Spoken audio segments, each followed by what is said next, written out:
सकळ स्वजन माया तोडिता तोडवेन, चपळपण मनाचे मोडिता मोडवेन, घडी घडी बिघडे हा निश्चयो अंतरीचा, म्हणून करुणा हे बोलतो दीन वाचा.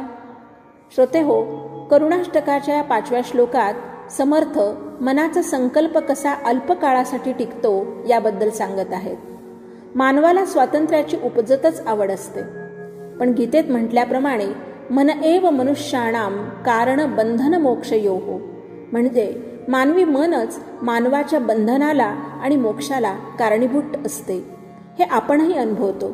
आपल्या मनावर बरंच काही अवलंबून असतं. गुंतणं हा या मानवाचा सहज स्वभाव आहे.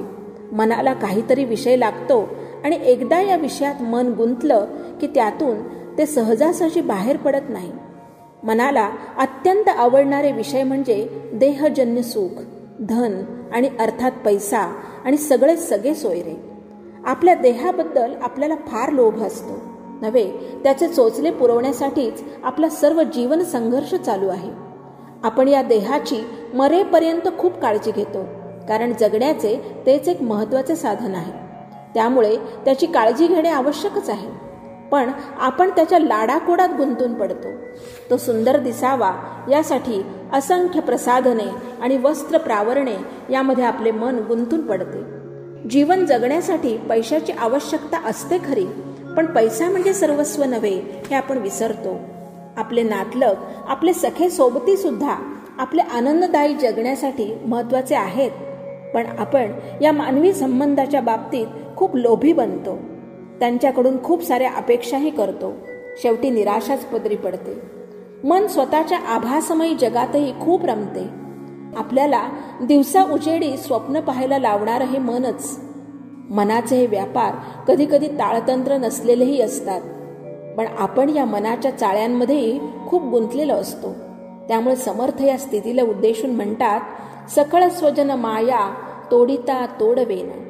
या सर्व जंजाळात अडकून पडल्यामुळेच की काय, आपला कोणताही चांगला संकल्प पूर्णत्वाला जाण्यात खूप अडचण येते. आपण आपल्या रोजच्या जीवनातही अनुभवतो. 1 जानेवारी म्हणजे नववर्षाची सुरुवात. या दिवशी अनेक जण अनेक संकल्प करतात आणि 2-3 दिवसातच हे संकल्प अर्धवट राहिलेले आपल्याला दिसून येतात. त्यामुळे परमेश्वर प्राप्तीचा संकल्प अथवा निश्चय हा तर सर्वसामान्य माणसासाठी अतिशय अवघड आहे. समर्थ रामदास स्वामींना मानवी मनाची अचूक कल्पना असल्यामुळे ते म्हणतात, घडी घडी बिघडे हा निश्चयो अंतरीचा. अशा स्थितीमध्ये आपला हा निश्चय बिघडू नये म्हणून कुणाला शरण जायचं? अर्थात करुणाघन रामाशिवाय मनाची दीन अवस्था कुणाला कळणार? म्हणून ते अत्यंत काकुळतेने रामाला विनवितात, म्हणून करुणा आहे बोलतो दीन वाचा. श्रोते हो, आपल्या सर्वसामान्यांना नित्य जीवनात आपल्या मनाच्या चंचलतेचा जो अनुभव येतो तोच साधकाला त्याच्या साधनेतही येतो, हे विशेष आहे. या श्लोकातून समर्थाने आपल्या घडी घडी बिघडणाऱ्या निश्चयावर अचूक बोट ठेवले आहे आणि त्यासाठी काय करावे हेही सांगितले आहे. जय जय रघुवीर समर्थ.